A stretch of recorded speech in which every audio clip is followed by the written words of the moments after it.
नमस्कार। आई हम अहाँ सब ले एकटा शिव पार्वती प्रेम प्रसंग लऽ कऽ आयल छी। आशा है जे अहाँ सबके नीक लागत आ नीक लागत तऽ लाइक करब, शेयर करब, सब्सक्राइब करब। तऽ सुनू। सगर नगर घूमी अयला महादेव, सगर नगर घूमी अयला महादेव। अगमई बैसी गेला हेमंत दुआरी, तपसी जोगी भीख मांगुना। अगमई बैसी गेला हेमंत दुआरी,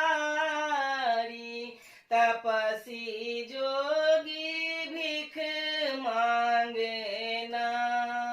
हेमंत दुआरी चंदन घन गछियाए, हेमंत दुआरी चंदन घन गछियाए।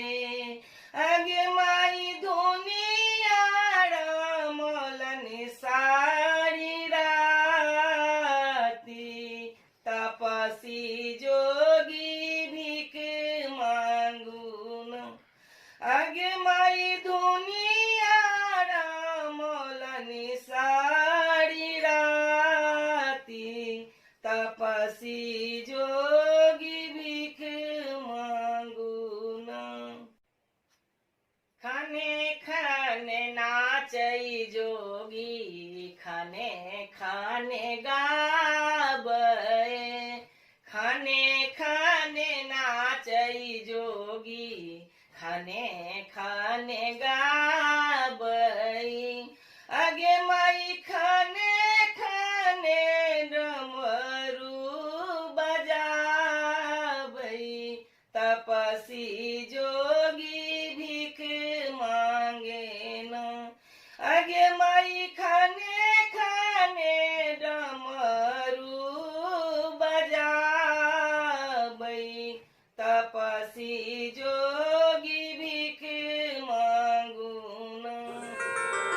अगमई खने खने गौरी के रिझाबै, तपसी जोगी भीख मांगुना।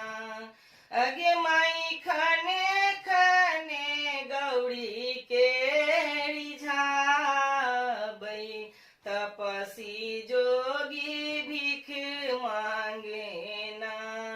भीख ल बहार भेली माई मनाइन, भीख ल बहार भेली माई मनाइन।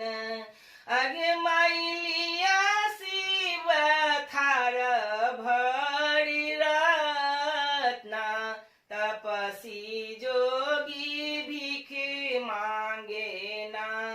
अगमई लिया शिव थार भरी रत्ना, तपसी जोगी भीख मांगेना।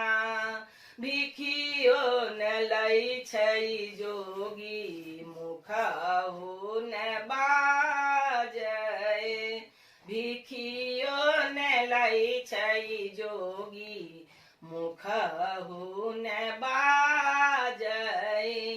अगमई टुकुर टुकुर गौरी के निहारे, तपसी जोगी भीख मांगेना।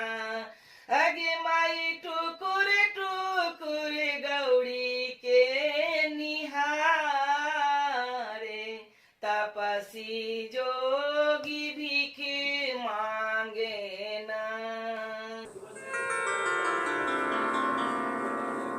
नहीं लेबै सोना चांदी, नहीं लेबै हीरा मोती, नहीं सोना चांदी नहीं ले हीरा मोती।